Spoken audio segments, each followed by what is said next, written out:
ADN del pecado, es decir, la raíz del pecado. ¿Por qué? Vamos a entender un poquitico acerca del pecado, porque es importante, porque realmente para entender o apreciar la salvación, es bueno nosotros entender primeramente cuál es nuestra enfermedad, ¿no? Cuál es nuestro problema. El problema realmente del ser humano es el pecado, y eso queremos resolverlo. Tenemos que entenderlo primero para poder apreciar, como digo, la salvación, para poder apreciar el valor que tiene, y para poder también nosotros poder comportarnos poder entender cómo Dios quiere que nos comportemos nosotros ahora, después que somos ya nuevas criaturas. Por eso que hemos querido repasar. Sabemos que todos ya conocemos bastante acerca de esto, pero queremos repasar algunos elementos básicos de lo que es el origen del pecado y cómo funciona, y cómo poder nosotros tener victoria sobre esa área, que vamos a tener que luchar con ella todo el tiempo. Estamos en este peregrinaje hasta que lleguemos al cielo, es cierto, pero tenemos que no olvidarnos de cómo funciona este asunto. Así que hemos tomado la porción básica para esta prédica allá en Santiago capítulo 1, versículo 12 hasta el 15. Vamos a leer nada más que el 12 ahora para comenzar. Y entonces dice la palabra del Señor, en el nombre del Padre, del Hijo y del Espíritu Santo. Dice Santiago 1:12, porque es una gran promesa, por eso quiero comenzar con esto. Dice: bienaventurado el varón que soporta la tentación, porque cuando haya resistido la prueba, recibirá la corona de vida que Dios ha preparado o prometido a los que le aman. Amén. Oremos. Padre, te agradecemos por tu palabra de antemano, porque sabemos que hará la obra para la cual la vas a enviar. Prepara nuestros corazones para recibirla. Espíritu Santo, ayúdanos a poner en práctica, y que tú, Señor, seas exaltado y glorificado en todo cuanto hagamos. Recibe la gloria, recibe la honra en el nombre de Jesús. Amén. Amén. Amén. Así que la palabra nos enseña acá y nos recuerda la bienaventuranza que tenemos acá en esta porción, y la bendición que tiene y por qué. Pero inicialmente vamos a entender que el concepto, la definición de pecado, cómo la Biblia toma este aspecto, cómo no lo clasifica, sino cómo lo califica, qué quiere decir pecado. A veces dice, bueno, le hablamos a las personas que somos pecadores, le hablamos a las personas de que somos libres del pecado, le hablamos a las personas de que Dios nos limpia de pecado. Entonces la gente quizás mucho no puede entender y qué es el pecado, a qué realmente se refiere cuando dice pecado, porque ya todo hoy en día, lo que prácticamente era bien señalado, bien establecido a través de la Biblia, ya hoy en día pues tan natural, tan normal, que mucha gente pierde entonces la línea fina, el concepto de lo que realmente es pecado o no. Al ver lo que ya la mayor parte de la sociedad pues asimila algo, lo toma como normal, pues pensamos que ya, porque culturalmente es bien, pues no está bien con Dios, y no es así realmente. Dios no cambia, hay que tener eso siempre presente. Nuestro Dios no cambia, y sus preceptos tampoco cambian, y como bien decían ahorita, su palabra permanecerá para siempre. Las culturas cambian, los tiempos cambian, la gente de hecho, en la mañana de hoy que estaba trabajando me llamó la atención algo interesante. Un hombre ya de 50 y tantos años, pero lo veo peinado a la moda, ¿no? Actualmente, aparentemente moda. Y le dije, wow, padre, usted me ha llevado a mí allá al pasado. Cuando tenía 5 años yo, me peinaban así de esa manera, me decían el gallito. Era de ver ese peinado a esta hora, a estas alturas, 55 años de edad. Eso como que parece que la moda, pero las modas van y vienen, los tiempos cambian, pero las cosas se mantienen más o menos, que se repiten. Y decía Eclesiastés, ¿qué es lo que hay nuevo si no lo que ya estuvo? Y así, todo se va, es como algo cíclico. Pero en realidad tenemos que entender que nuestro Dios no cambia, y eso es lo importante, que los conceptos de Él, los preceptos de Él permanecen para siempre. Es lo importante que tenemos que Dios tener en cuenta. Y Dios dice en su palabra, o determina que lo que el pecado es, la definición del pecado es esto: infracción de la ley. ¿De qué ley estamos hablando? La ley de Dios. Cuando hacemos algo que esté en contra de lo que ya Dios ha establecido, pues eso es pecado. Pecado es todo tipo de injusticia. Vemos constantemente personas que estamos rodeados de gente que están haciendo injusticia, lo vemos correctamente, y sabemos que eso es pecado, eso es injusticia. Viene Santiago, lo que no proviene de la fe, aquello que tú haces, que tú no haces con fe, es pecado. Habíamos hablado aquel día en el devocional del martes, que la hermana Córico trajo aquel devocional, ¿se acuerdan? En Proverbios capítulo 6, la altivez de ojos, orgullo de corazón, todo eso es pecado. El saber hacer lo bueno y no practicarlo también es pecado, también nos recuerda Santiago. Defraudar el alma son pecados. Esos son algunos conceptos que tenemos que tener en cuenta para poder explicarle a la gente qué es lo que es el pecado, ¿okay? Explicarle más o menos esos conceptos. Así que la bendición está aquí, como decíamos. Santiago nos dice en versículo 12, capítulo 1, bienaventurado el varón. Eso se refiere a varón y hembra, ¿no? Que no quiere decir que sea varón solamente. Y como está en contexto de las pruebas, y la Biblia toma el mismo punto, ¿verdad? Cuando habla de tentación, cuando habla de prueba, cuando habla de situaciones difíciles, es lo mismo, ¿okay? Y la idea es que tú y yo somos bienaventurados. ¿Cuándo somos bienaventurados? ¿Cuándo somos felices? ¿Cuándo somos realmente nosotros victoriosos? ¿Cuándo somos bendecidos? Más que bendecido, el hecho porque la bienaventuranza significa doblemente feliz o ser altamente bendecido, es cuando soportamos la prueba, cuando soportamos la tentación, cuando soportamos la persecución, cuando soportamos las dificultades en la vida. Ahí es que somos bienaventurados. Así que eso nos llama a tener paciencia, a soportar. Habrá tiempo que tenemos que ser perseguidos, habrá tiempo que seremos quizás malinterpretados, que seremos quizás se murmure en contra de nuestras vidas, de nuestras personas, de nuestros actos, pero como quiera, usted, si te hace la palabra, usted se mantiene haciendo la justicia, lo que Dios pide de nosotros, amar la misericordia, hacer justicia, andar rectamente delante de Él. Creo que vamos a ser bienaventurados. Esta es la palabra que nos enseña. Nos soportemos las tentaciones, nos soportemos las pruebas, nos soportemos las dificultades. Y entonces no solamente seremos bendecidos, sino que hay una gran promesa. Hay bendiciones para esta vida presente y hay promesa para la vida futura, porque dice que recibiremos la corona de vida, porque ya Dios lo ha prometido para dársela a todas aquellas personas que aman a Dios. Y realmente para ser obedientes tenemos que amar a Dios, porque lo que nos motiva a nosotros a ser obedientes es el amor a Dios. Y si obedecemos a Dios, entonces seremos obedientes. Ser obedientes tenemos bendiciones. Y esa bendición incluye la corona de vida. No solamente corona, piense en lo siguiente, piense en la vida.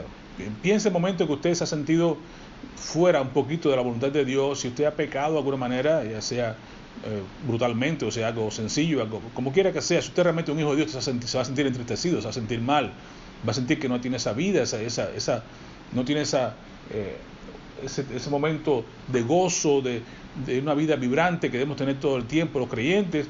Te vas a dar cuenta como que está entristecido, como que te sientes un poco seco, como te sientes un poco que no. Eso es lo que se refiere acá. Perdemos esa habilidad de estar vivos completamente delante de Dios. Y es por eso que la Biblia habla de que entristecemos el Espíritu Santo cuando pecamos contra Dios. Se entristece algo dentro de ti, se entristece, algo dentro de ti como que tiende a apagarse, como que no eres tú mismo o eres tú misma. Sigue diciendo el versículo 13 para entrar en lo que es el ADN, lo que realmente ocurre con el pecado, cómo se desarrolla esto. Dice el versículo 13 de Santiago 1, cuando alguno es tentado, vamos a entrar en detalle, entonces no diga que es tentado de parte de Dios. La primera cosa es que no podemos acusar a Dios porque ni a Dios ni al diablo, porque realmente a veces mucha gente usa excusas, entonces bueno, the devil made me do it, el diablo me hizo hacerlo, el diablo me empujó, entonces no es culpable de eso. Entendamos que la razón básica no está afuera. No importa el ambiente, lo hemos visto a través de la Biblia, ¿no? Como Daniel estaba en tiempos difíciles, sin embargo se mantuvo con integridad. Como Job tuvo muchísimas pruebas más difíciles que cualquiera de nosotros, como quiera retuvo su integridad. Y como cada persona, aún como José, tuvo dificultades y tuvo pruebas de tentaciones y se mantuvo íntegro. Sí que se puede, no depende de lo externo. Ciertamente el enemigo es el enemigo número uno que tenemos nosotros de afuera y que va a usar el sistema donde estamos desarrollándonos nosotros, va a usar el mundo donde estamos viviendo, va a usar todo lo que tiene a su alcance para hacernos tropezar, para hacernos caer, pero en última instancia todo el detalle está en nosotros. Los primeros responsables, los máximos responsables del pecado somos nosotros. Así que somos tentados, dice, cuando somos tentados no podemos culpar a Dios, ni debemos culpar al diablo, ni debemos culpar a circunstancias, ni debemos culpar nada, porque realmente dice acá, porque Dios no puede ser tentado y porque Dios claramente no tienta a nadie. Así que el mal no puede hacer nada en contra de Dios, y mucho menos Dios nos va a inducir a hacer el mal. Bien decía Jesús cuando nos enseñaba a orar, cuando oremos a Dios, líbranos de tentación, ¿okay? Libra del mal, en el sentido que el Padre nuestro, y que nos libre del mal. Pedimos, ¿no? A Dios nos libere del mal, pero que no queremos nosotros caer en tentación. Y Él lo dejó claramente, para no caer en tentación, ¿qué debemos hacer? Orar y velad para que no entréis en tentación. Fue la idea de que Dios nos hizo.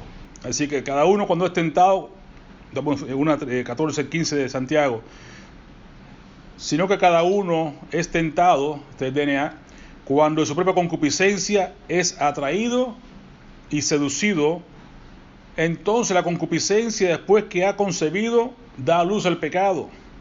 Y el pecado, siendo consumado, da a luz la muerte. Ahí está la clave.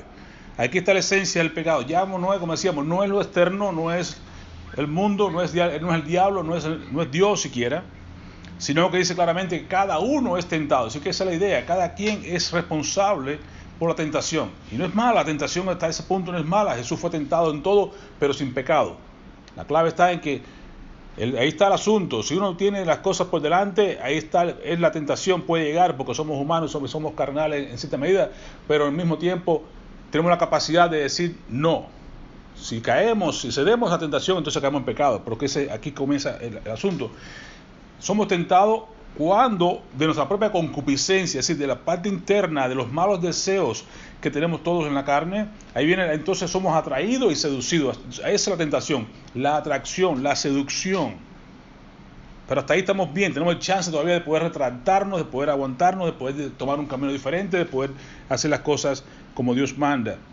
Pero si dejamos entonces que esa concupiscencia, esos malos deseos, esa atracción fatal, como le llamo, y ese deseo engañoso, porque es lo que quiere decir esto es una atracción fatal y un deseo engañoso, es un apetito engañoso, el apetito que tenemos dentro, que te quiere decir, bueno, debes comerte esa Krispy Kreme, comete esa caja de dona, cualquiera que sea la tentación que estás sintiendo, tiene que entender que es un atractivo, es un apetito que es realmente que no es real, y que entonces es ficticio, como decimos, un apetito ficticio, pero que si te dejas llevar por eso te va a llevar a una atracción fatal, porque va a producir algo dañino. ¿Qué es lo que produce esta concupiscencia? Después que tú has concebido, le has dado rienda suelta, después que tú te dejas llevar por lo que sea, cualquier cosa que haya sido negativo en tu vida, la tentación, si le das rienda suelta a eso, como decía Martín Lutero, usted no puede evitar que los pájaros te den vuelta en la cabeza, puede pasar, son pensamientos que llegan, tú no sabes ni de dónde, pero cuando tú tienes la capacidad de decir, ¿sabes qué? Yo no voy a dejar que esos pájaros se posen en mi cabeza y que hagan un nido y que saquen polluelos y que entonces ahí hasta que crezcan y se vayan, lo que sea. Eso es lo que quiere decir, que usted no le dé calor, que usted no permita que se quede mucho tiempo en usted los pensamientos negativos o las atracciones estas fatídicas que llegan muchas veces de cualquier lugar y te van a llevar entonces arrastrándote a hacer cosas que no son propias delante de Dios y que entonces dice que va a dar a luz el pecado. Tenemos entonces la concupiscencia interna nuestra, tenemos la tentación que viene de afuera y nos incita, nos seduce, nos atrae, y cuando estas dos cosas se unen, nace algo. ¿Y qué es lo que nace? El pecado. Es como cuando ocurre el nuevo nacimiento, y es como cuando ocurre el nacimiento físico, se une el espermatozoide, se une al óvulo y ¡boom!, da una vida. Y así ocurre entonces acá. La concupiscencia, los deseos engañosos que tenemos dentro de nosotros, se unen a lo que hay fuera, a lo seductor que hay fuera, y entonces cuando se unen esas dos cosas, da luz el pecado.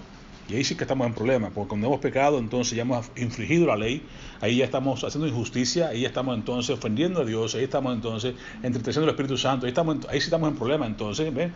Que ser tentado no es problema, Jesús fue tentado, pero cuando si tú y yo dejamos seguir en ese rumbo y caemos en pecado, ya damos a luz al pecado, ahí sí estamos en problema. Entonces hemos ofendido a nuestro Dios y comenzamos a entristecernos. Y dice entonces que el resultado de ese pecado, una vez cuando se consume, lo que da luz es a la muerte.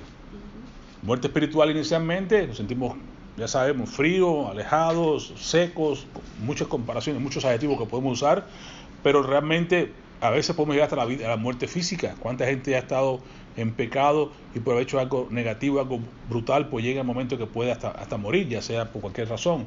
Digamos que la persona se va en adulterio y entonces coge y se va a hacer y tomar drogas y no sé qué, o tomar pastillas para querer hacer su vida más efectiva sexualmente, cuando a veces se le va la dosis y puede hasta morir. Hay mucha gente que ha aparecido muerto en un hotel, lo que sea, y dice, ¿qué pasó aquí? Bueno, se fue de pecado, se fue en un montón de cosas, y cuando una vez murió físicamente. Así que no solamente la muerte espiritual, sino que hay mucho peligro a veces cuando la gente muere También físicamente, lo han visto gente que se han sido tentados por la droga, por ejemplo, comienzan a inyectarse cosas en las venas, cuando a veces se van hasta demasiada cantidad y mucha gente las muere incluso con la aguja puesta en los brazos. Así que hay muchas maneras que la gente puede morir físicamente, realmente, no solamente una muerte espiritual.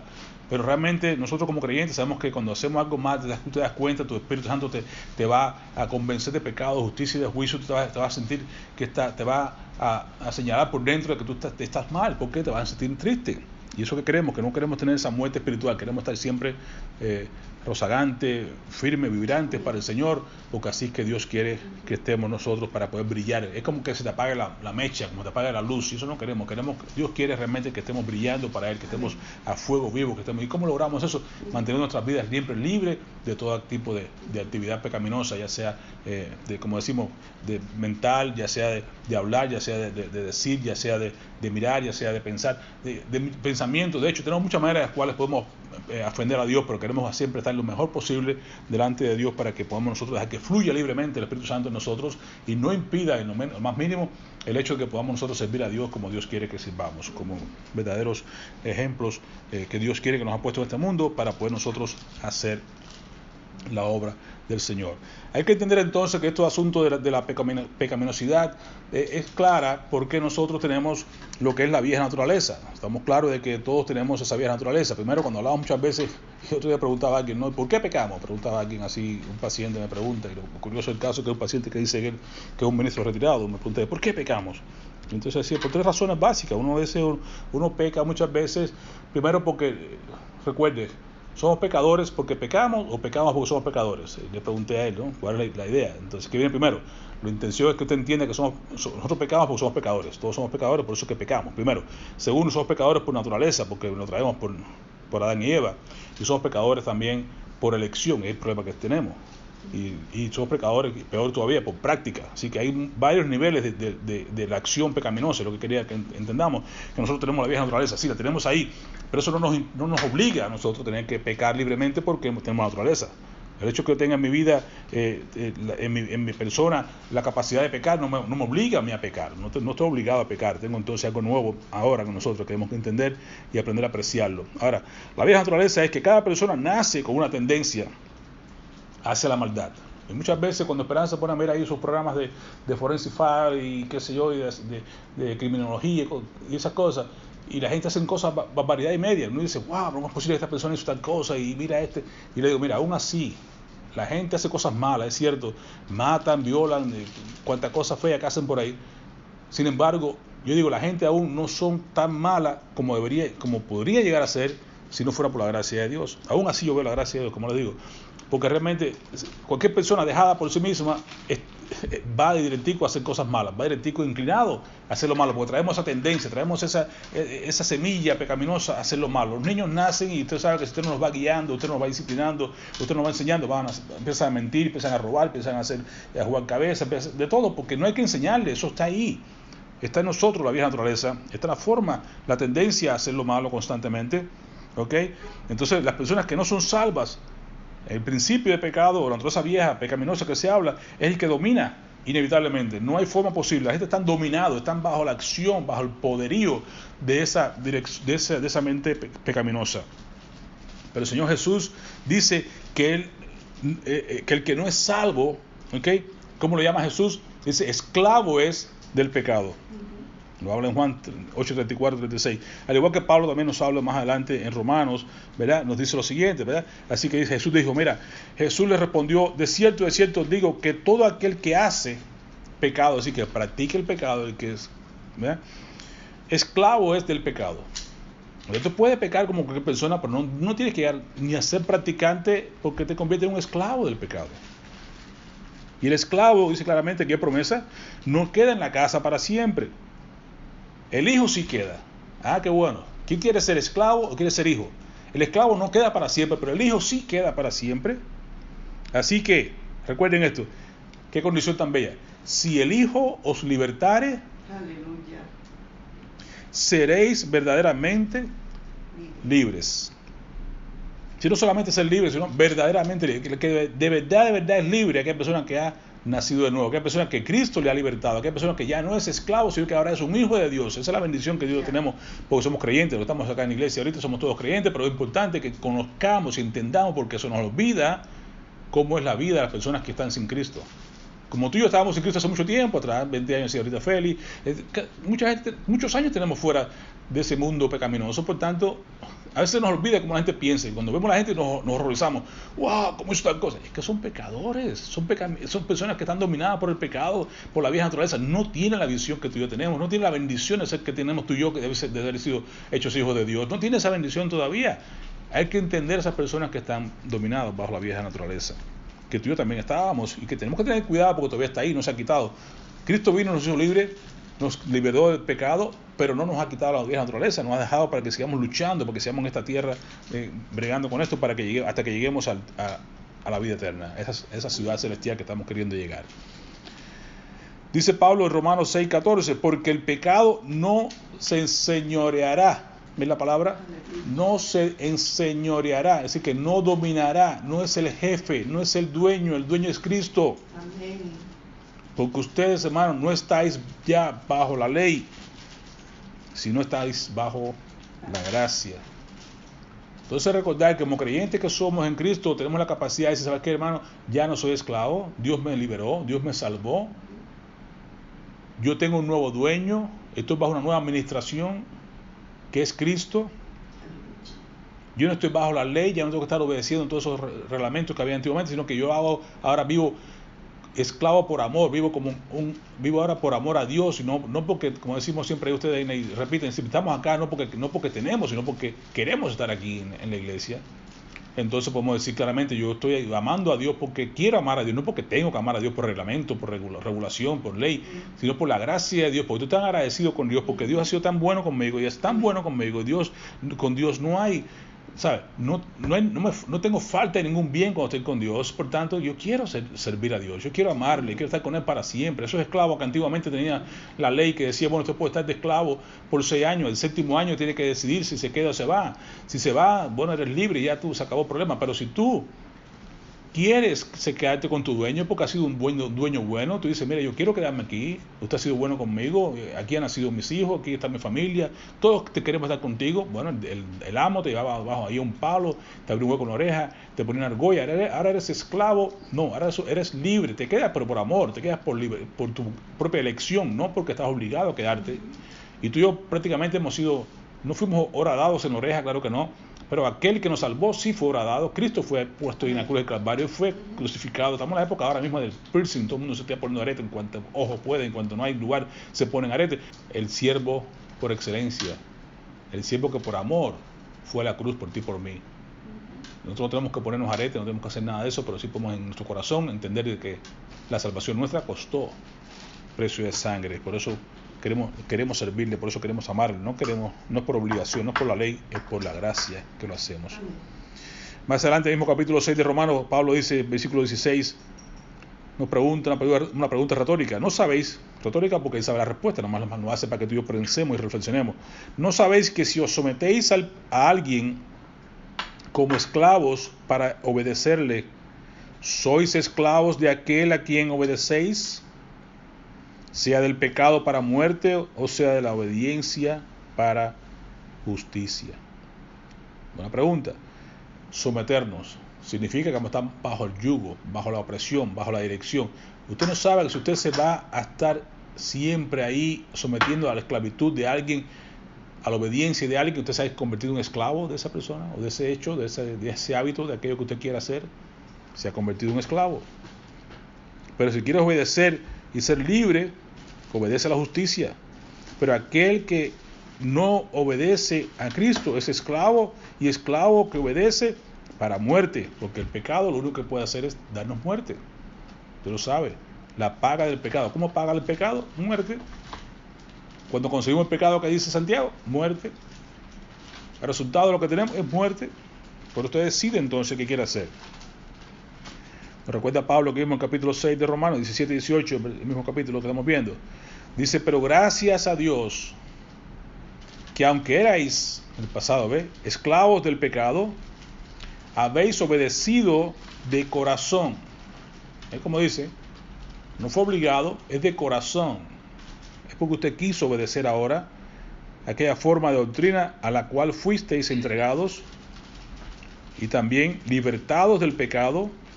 Ahora viniste a ser esclavos, pero más bonito, siervos de la justicia.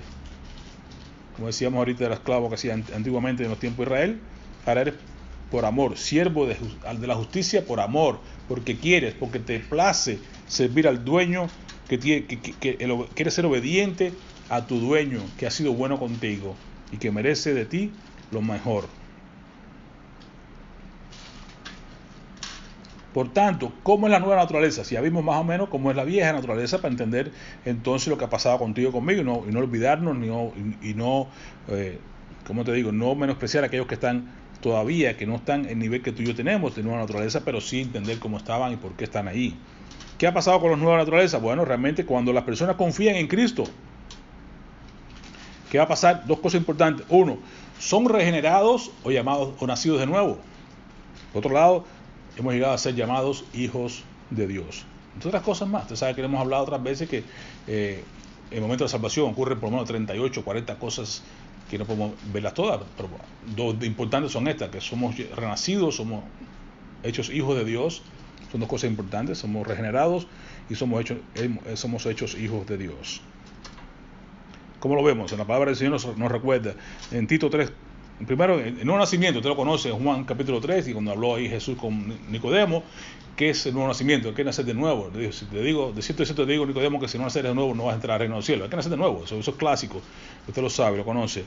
Tito 3:5 nos recuerda, ¿qué pasa? ¿Qué dice? Que Jesús nos salvó no por obra de justicia que nosotros hubiéramos hecho, sino por la misericordia, por el lavamiento, ¿de qué? De la regeneración y por la renovación en el Espíritu Santo. La obra la hace Dios a través del Espíritu Santo en nuestras vidas. Es quien nos regenera, es quien nos hace nacer de nuevo, es quien nos lava con su sangre preciosa de Jesús. De otra manera no podemos nacer de nuevo. No es por obras, mire, decía Pablo, para que nadie se gloríe. No es por obra de justicia que tú y yo podemos hacer, porque cosas buenas podemos hacer.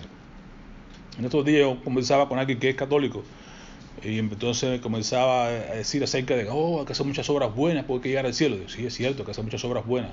Perfecto, te pregunto, ¿cuántas obras buenas tú tendrás que hacer para poder llegar al cielo? No sé, son muchas, pero bueno, comparte más fácil. ¿Cuántas obras malas? Digo, ¿tú crees en el cielo y el infierno? Sí, hay un cielo y un infierno. Bueno, pregunto, ¿cuántas obras tienes que hacer malas para ir al infierno? No, una. Bueno, con una sola. Bueno, ¿cuántas tú has hecho malas?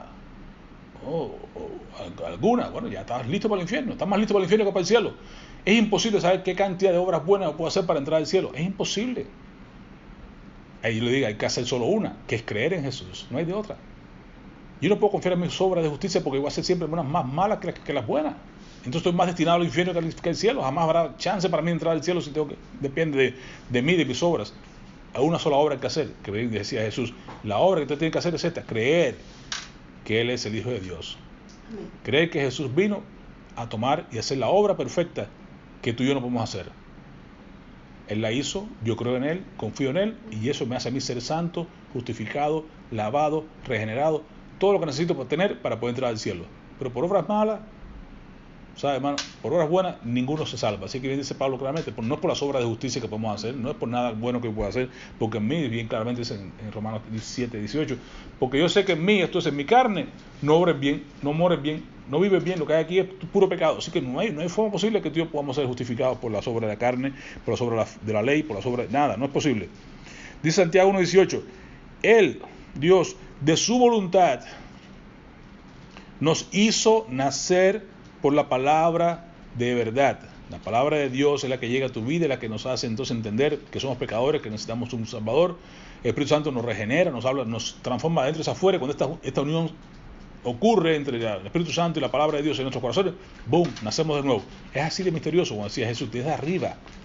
Es la palabra más la regeneración del Espíritu Santo, es lo que obra en nuestro interior, la palabra que llega a ti, y entonces nacemos de nuevo. ¿Y qué hizo Dios? Lo hizo por su voluntad, para que seamos nosotros primicias de sus criaturas. Recuerda, el apóstol Pedro nos dice también, bendito sea el Dios y Padre de nuestro Señor Jesucristo, en su primera carta, capítulo 1, versículo 3, bendito el Dios y Padre de nuestro Señor Jesucristo. ¿Qué pasó? Que según su grande misericordia, ven lo que dice Tito, misericordia, que dice Pablo, misericordia, que dice aquí Pedro por su misericordia, que dice Santiago por su voluntad, nada de nosotros, no depende nada de nosotros. Lo único que tú podemos hacer es creer, no hay de otra. Y creemos cuando ya Él ha motivado tu corazón a creer. Porque la gente no puede decir, hoy un día bonito, un día está soleado, voy a ser cristiano hoy. No depende de que tú quieras ser cristiano, eso no es así. Es cuando Dios pone en tu corazón esa motivación, ese deseo, porque tú estás inclinado a hacer el mal, pero Él pone esa disposición nueva de confiar en Él. Y cuando tú escuchas la palabra, cuando tú escuchas, te das cuenta entonces que es Dios que está haciendo todo, de principio a fin. Según su grande misericordia, nos hizo renacer. ¿Ve la bendición que tenemos cuando somos nacidos, cuando somos hijos, ahora somos nueva criatura? Nos hace renacer. ¿Para qué? Para una esperanza viva por la resurrección de Jesucristo de los muertos. Recuerde que la clave fue que Jesús no solamente murió en la cruz, sino que fue levantado el tercer día, para justificar entonces, el Yom Kippur de nosotros es eso, que Cristo se levantó entre los muertos, fue aceptado su sacrificio en el cielo, y que ¿cómo se llama? No murió, no quedó muerto, sino que fue levantando los muertos, y esa es la garantía que tú tenemos de poder entrar también al cielo un día, porque ya Jesús fue aceptado, su sacrificio fue acepto a los ojos del Padre en el cielo, y lo demostró por la resurrección de entre los muertos. Y porque Él vive, también tú y yo viviremos un día. Amén. Y también capítulo 1, versículo 23, ese primer capítulo 1, dice Pedro, siendo renacidos no de simiente corruptible, sino de incorruptible, como por la palabra de Dios que vive y permanece para siempre. Como decíamos ahorita, la palabra de Dios no permanecerá para siempre, es esto, la palabra de Dios vive y permanece para siempre. Los tiempos cambian, las modas cambian, todo lo que sea, pero Dios no cambia, su palabra no cambia. Es el mismo, ayer, hoy y por los siglos. Amén. Y somos hijos de Dios. ¿Cómo que somos hijos de Dios cuando somos nueva criatura? Dice Juan capítulo 1, versículos 12 y 13.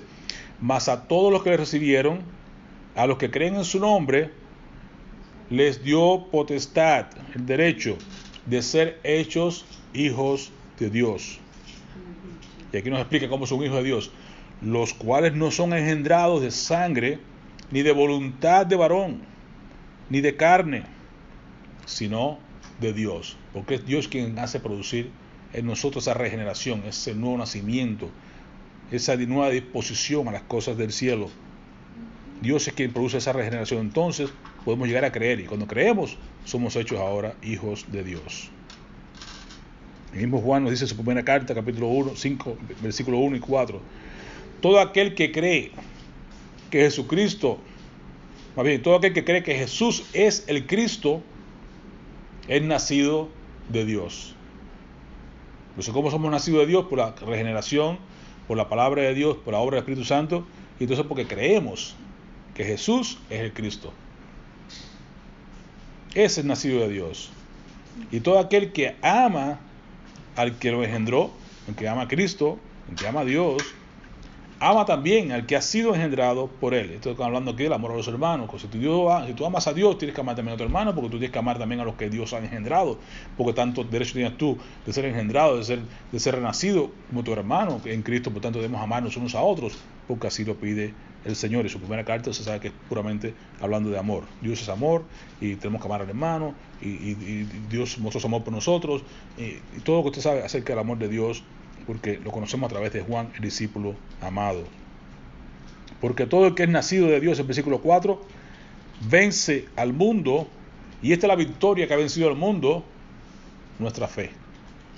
Entonces el Hijo de Dios es, nosotros somos, la nueva criatura viene porque hemos nacido de nuevo, porque hemos sido renacidos, y porque somos ahora hijos de Dios, los cuales vencemos al mundo, porque nuestra fe es la que vence al mundo. La fe que Dios nos ha dado, no es nuestra, sabemos que esa fe viene de arriba. Amén. Somos salvos por gracia, pero es por medio de la fe, y esa fe la da Dios, es un don de Dios, no por obras, para que nadie se gloríe. Así que ya no eres esclavo, dice Gálatas capítulo 4, versículo 7. Ya no eres esclavo, sino hijo. Y el hijo, como decía ahorita en Juan, queda en la casa para siempre. Y si hijo, también heredero de Dios por medio de Cristo. Así que somos hijos, somos herederos de Dios y somos coherederos con Cristo, nos dice también Pablo en Romanos. Así que, ¿qué significa esto? Nuevo nacimiento. Habíamos hablado, el nuevo nacimiento significa que al creyente le es dado el compartir la vida con Dios, o la vida de Dios, y compartir la resurrección de Cristo. Ya que un nuevo creyente comparte en la vida de Cristo, es también bautizado en el nombre del Espíritu Santo que mora en él. Y hay un nuevo mecanismo de comportamiento ahora disponible para él, a través del cual puede operar y vivir por medios diferentes a los del pasado. Esa es la bendición que tenemos como nuevos creyentes, que ahora tenemos a nuestra disposición mecanismos para vivir, mecanismos para resistir la tentación, mecanismos para poder resistir la prueba, mecanismos para vivir diferentes a como antes vivíamos. El persona sin Cristo no tiene ese mecanismo, no tiene esa capacidad, no tiene esa habilidad, no tiene esa presencia del Espíritu Santo en su vida, no puede hacer lo bueno por más que quiera. Pero las personas creyentes que hemos nacido de nuevo ya tenemos a nuestra disposición algo que nos ayuda a poder comportarnos diferente, a través del cual podemos vivir por medios diferentes que el pasado.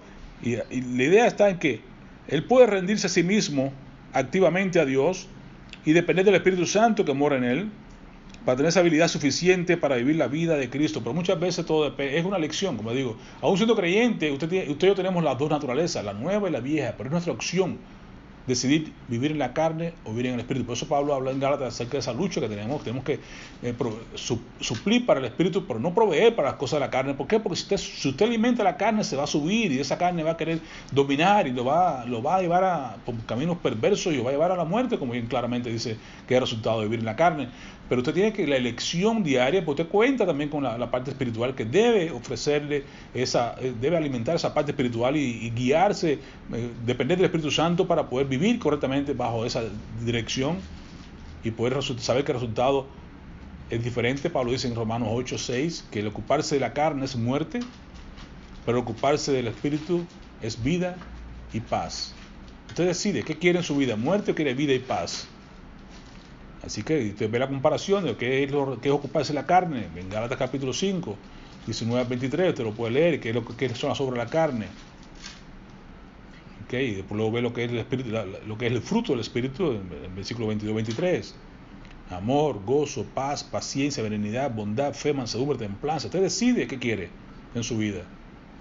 Y entonces usted se ocupa de la semilla. El que siembra para la carne, de la carne segará corrupción. El que siembra para el Espíritu, del Espíritu segará vida. Así que usted decide cuál es el resultado que usted quiere. Tiene que ir a la semilla, tiene que ver qué va a sembrar, tiene que ver qué va a poner, tiene que ver en qué se está ocupando, tiene que ver en qué está ocupando su mente, su corazón, su tiempo. Y entonces podrá ver el resultado en su manera de vivir, en su comportamiento diario. El cristiano tiene dos naturalezas, en el sentido que tiene una opción o alternativa de operar siguiendo ahora el mecanismo de comportamiento viejo que lo dominaba antes de su conversión, o puede operar de una manera nueva bajo el poder del Espíritu Santo y de Cristo que ahora viven en él. Ciertamente él es capaz de pecar, todos somos capaces de pecar, no hay duda de eso, pero también es capaz de no pecar. Es tu elección. Tú no eres esclavo, tú puedes decidir no pecar. Tú puedes pecar, eres capaz de pecar, pero también eres capaz de no pecar. Dentro de amplias limitaciones, el creyente puede decidir el proceso que controle su cuerpo y su alma. El cristiano es libre, no en el sentido de no tener un amo o señor, lo tenemos, pero somos libres de poder elegir ahora en decir voy a obedecer la carne o voy a obedecer el Espíritu. Esa es la libertad que tú y yo tenemos. No la libertad de ser como yo quiera, eso es libertinaje. Pero tenemos libertad de poder decidir, voy a hacer lo bueno o voy a hacer lo malo. Hay victoria, y tú y yo podemos reclamar esa victoria. Vamos a ser basados en ¿qué? En las promesas de Cristo, lo que tenemos como promesa de nuestro lado. ¿Tenemos que vencer un obstáculo? ¿Vamos a hacerlo en nuestras fuerzas? No, vamos a depender de Cristo para poder vencer los obstáculos. Él ha prometido que lo hará. Dios dice siempre estaré contigo, no te abandonaré, no te dejaré. Él prometió estar con nosotros, pues vamos a usar esa fuerza que son mayores que las nuestras. Vamos a depender de Él. Pablo entendió esto y decía en 1 Corintios 15, 57 y 58, mas gracias sean dadas a Dios, que nos ha dado la victoria por medio de nuestro Señor Jesucristo. Así que, hermanos míos, amados, estad firmes y constantes, creciendo en la obra del Señor, siempre sabiendo que vuestro trabajo en el Señor no es en vano. Interesante. Que eran alientos nos da el apóstol Pablo acá a nosotros. Mantenernos firmes, constantes, seguir creciendo en la obra del Señor. Sabemos que no es en vano. Muchos podrán pensar y decir, bueno, es domingo, ¿por qué no vas a la playa? ¿Por qué no vas acá? ¿Por qué no vas? Voy a la iglesia, voy a crecer, voy a buscar conocer más del Señor, voy a aprender más de Dios. Voy a pasar tiempo con mi Padre Celestial, con aquel que me da todo, que me da la salud, que me da el trabajo que tengo, me da todo lo que tengo que nadie más puede darme. Voy a compartirlo con Él ahí, voy a disfrutar de su presencia. Juan 15:5, usted conoce ya la palabra, dice, yo soy la vid, vosotros los pámpanos, que permanece en mí y yo en él, ya mucho fruto. ¿Por qué? Porque separados de mí nada podéis hacer. A eso se refiere que nada puede hacer. No es que no diga puede hacer nada, sí, puede hacer muchas cosas, pero se refiere al valor que esas cosas que tú hagas tienen. Recordarnos siempre nosotros mismos, tenemos que predicarnos a nosotros mismos, recordarnos, ¿sabes qué? Creer, entender que somos nosotros ya muertos al pecado. Eso es importante, reconocerse que su carne tenemos que todo el tiempo llevarla ahí bajo los pies, es sometida, porque si la dejas un chance se va a ir encima. Tienes que someterla, tienes que considerarte muerto al pecado. Establecer esa creencia firme de que hemos sido librados de esa carne, en el sentido de dominio, no de que se haya quitado tu vida, pero sí está su dominio, así como quitarle el aguijón, como que ya no te puede pinchar, como que ya no debe hacerte ningún daño. Dice Romanos 6:11-13, si también vosotros considerados muertos al pecado, pero vivos para Dios en Cristo Jesús, Señor nuestro. Aquí está la clave, no reine, que no sea quien domine, no reine pues el pecado en vuestro cuerpo mortal, de modo que lo obedezcáis en sus concupiscencias, ni tampoco presentéis vuestros miembros al pecado como instrumento de iniquidad, sino presentaos vosotros mismos a Dios como vivos de entre los muertos, y vuestros miembros a Dios como instrumentos de justicia. Gálatas 1:4-5, el cual se dio a sí mismo por nosotros, por nuestros pecados, para librarnos del presente siglo malo, conforme a la voluntad de nuestro Dios y Padre, a quien sea la gloria por los siglos de los siglos. Amén. Y el versículo clásico, Gálatas 2:20, con Cristo soy juntamente crucificado, y ya no vivo yo, mas vive Cristo en mí. Y lo que ahora vivo en la carne, lo vivo en la fe del Hijo del Hombre, el cual me amó y se entregó a sí mismo por mí. Solamente ese versículo, hermano, es una gran cápsula de todo lo que es la Biblia, lo que es la vida cristiana. Ahí está. Si lo aprendemos de memoria, aprendemos a ponerlo por práctica, yo creo que sería de gran victoria, de gran bendición para todos nosotros. Dice Pablo, con Cristo juntamente crucificado, quiere decir que estoy crucificado, quiere decir que está muerto. Por eso dice ahí en Romanos 6, considérate muerto. ¿Cómo estoy considerado muerto? Estoy crucificado. Y que está crucificado nada puede hacer. Si tú crucificas tus manos, tus pies, y ahí a la cruz, tú no puedes mover nada de esas partes. Así que esa es la idea, que mentalmente te estés ubicado de que esa vieja carne, esa vieja naturaleza está crucificada con Cristo. Y ya no puedes vivir tú. Si lo que vives ahora, lo vives por fe, lo vives en la fe de Cristo. ¿Y por qué razón? Porque la motivación principal es que Él te amó a tal punto que se entregó por ti, a tal punto que fue crucificado por ti, que murió por ti para que tú vivas para Él. Qué interesante ese intercambio glorioso. Él murió para que tengamos vida. Él dejó el cielo y vino a la tierra para que tú y yo dejemos la tierra y vayamos al cielo. Él estaba sin pecado para que tú y yo fuéramos ahora libres de pecado. Tomó tu pecado y el mío para dar a nosotros su justicia, su santidad. Intercambio glorioso. Nadie más pudo haber hecho eso. Eso debe ser motivación especial, principal, primordial para que tú y yo vivamos una vida que agrade a Dios. Entonces, ¿cómo vamos a evitar la tentación? ¿Cómo podemos evitarla? ¿Va a venir? ¿Verdad que sí? Romanos 13 nos dice, 13 y 14, andemos como de día, honestamente, no en glotonerías, no en borracheras, no en lujurias, no en lascivias, no en contiendas y envidia. Entonces más o menos como parte de la obras de la carne, ¿ves? Como decía Pablo en Gálatas 5. Sino vestido del Señor Jesús. Ahí está la clave. Y no proveáis para los deseos de la carne. Sencillo, hermano. Ayuno. Cortar el oxígeno.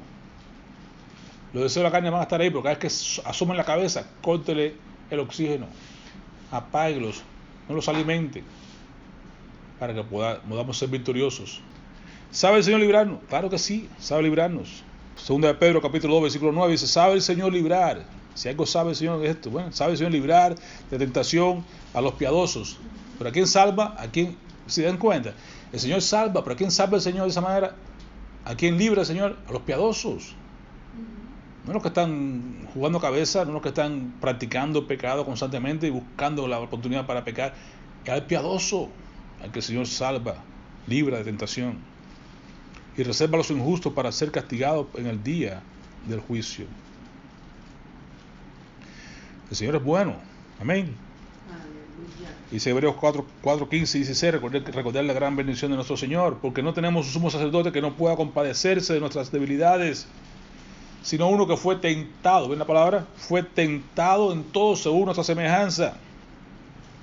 Pero, el pero de Dios es importante, pero sin pecado. Entonces, considerando a nuestro Dios, a nuestro Jesús, considerando que Él fue tentado, que nos entiende, que se compadece de ti, de mí, que sabe lo que estamos pasando, que sabe lo difícil que es vivir en esta carne, en este cuerpo más bien, Él dice la palabra, nos dice, mira, acércate, nos invita, acerquémonos pues confiadamente al trono de la gracia. ¿Para qué? Para alcanzar misericordia y para hallar gracia para oportuno socorro. ¿Por qué? Porque Él nos entiende, porque Él sabe lo que es ser tentado.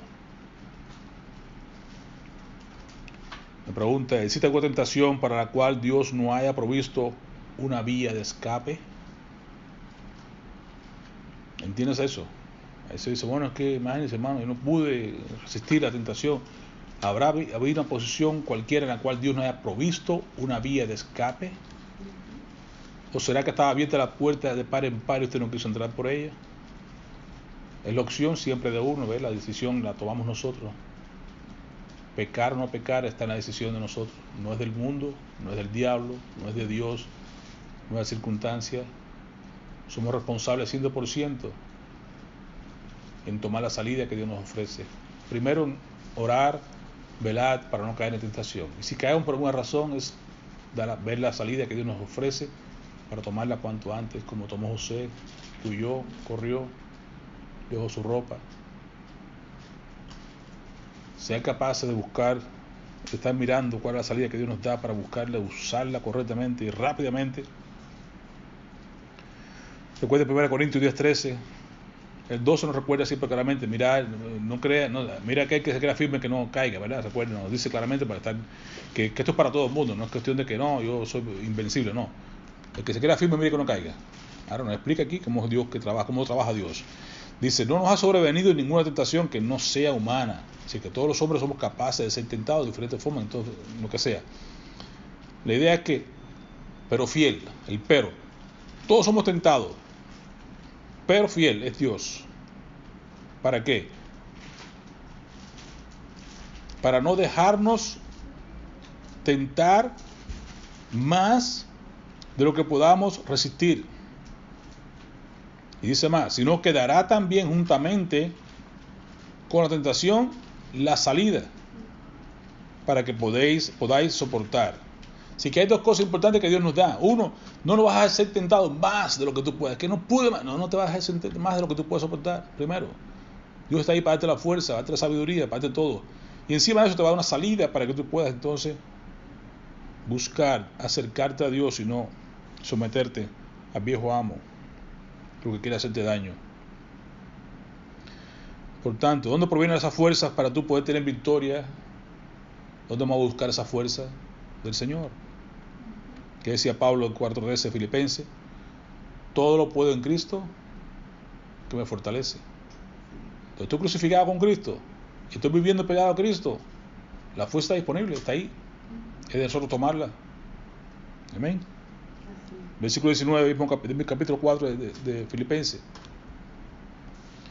Mi Dios pues suplirá todo. ¿Escuchó bien? Mi Dios, ¿quién? Mi Dios. ¿Qué hará? Suplirá. ¿Cuánto? Todo lo que nos falte. Nos falta dominio propio, nos falta, qué sé yo. Dios te va a proveer todo eso. Conforme a sus riquezas en gloria en Cristo Jesús. ¿En quién? En Cristo. Entonces hay que estar crucificado con Cristo, hay que estar pegado a Cristo, hay que vivir siempre cerca, como ustedes cantaban ahorita, cerca de ti. Quiero morar, porque ahí es que está la victoria. Separados de mí nada puedes hacer, pero cerca de mí hay victoria, hay poder. En la sangre de Cristo hay poder. ¿Quién nos capacita? Cristo. ¿A quién tenemos nosotros dentro de nosotros que nos puede ayudar? El Espíritu Santo de Dios. Cristo mora en nosotros. Entonces, ¿dónde sacar la fuerza para la victoria? En Cristo. En Cristo hay poder, pero sin Cristo no tiene poder para vencer tentaciones. Y el creyente que vive alejado, vive en la frialdad, vive en el desierto, no vive buscando de Cristo, no va a tener capacidad de poder vencer las tentaciones. Pero el creyente en victoria, el creyente que vive pegado a Cristo, el creyente que vive leyendo la palabra, que vive escuchando la voz de Dios, escucha su precepto y que busca querer amar a Dios y obedecerle en todos los aspectos, esa persona va a ser victoriosa, sin lugar a duda. Una sola palabra, Santiago 4:7, someteos pues a Dios. ¿A quién te vas a someter? ¿Al pecado? ¿A tu viejo amo, el diablo? ¿O te vas a someter a Dios? Si te sometes a Dios, hay gran promesa: resistir al diablo. Y dice, y él huirá de vosotros. Te sometes a Dios, Dios transforma tu mente, tu corazón, Dios te ayuda a ser renovado día con día. Resistes al diablo en la fuerza del Señor, y él va a tener que huir de vosotros. Hay victoria, hermano. Hay victoria. No hay por qué ser derrotados por el pecado. Hay victoria. Recuerda que decía Pablo: mas si por el Espíritu hacéis morir las obras de la carne, viviréis. Ahí está la solución. ¿Quieres vivir en victoria? Tienes que hacer morir las obras de la carne. Tenemos las dos naturalezas, hermano: carnal y espiritual. La opción es tuya y mía. Tú puedes pecar, pero también tienes la capacidad de poder no pecar si tú deseas. Hay victoria. Así que Pablo decía: pero gracias sean dadas a Dios, el cual nos da la victoria sobre el pecado y la muerte por medio de Cristo Jesús, Señor nuestro. Amén. Oremos. Padre, te agradecemos por tu palabra, porque tú, Señor, nos recuerdas nuestra vieja naturaleza, cómo era nuestra vieja vida y lo que tenemos ahora para poder apreciar, Señor amado, cómo vivir y cómo usar esa nueva naturaleza que tú nos has dado, Señor. Entender a aquellos que también viven todavía bajo la esclavitud del pecado, tener compasión de ellos y ayudarles a entender que hay una alternativa, que hay algo mejor que ellos pueden apreciar y pueden tener en sus vidas si vienen a ser como nosotros, por la voluntad de Dios, llegar a ser hechos hijos de Dios, llegar a ser renacidos, nacer de nuevo y poder nosotros compartir con ellos ahora en esta tierra y con ellos en el cielo cuando llegue la hora de partir contigo. Oh Padre Santo, qué bendición haberte conocido, qué bendición que tú nos hayas alcanzado, porque no depende de nosotros, no depende de nuestras obras, depende de ti y de tu voluntad en nuestras vidas. Pero qué bueno que no fuimos resistentes, no nos resistimos, Señor amado, a tu visión, a tu llamado, a tu obra en nuestras vidas. Te rogamos, Padre, por aquellos que no te conocen todavía, para que un día puedan también abrir sus corazones y poder vivir en victoria, como solo tú puedes hacer que nosotros vivamos en victoria. Te pedimos, oh Dios amado, por la iglesia allá en Gretna, que les bendigas y que sea, Señor amado, glorificado tu nombre siempre, en todo tiempo. En el nombre de Jesús. Amén. Amén.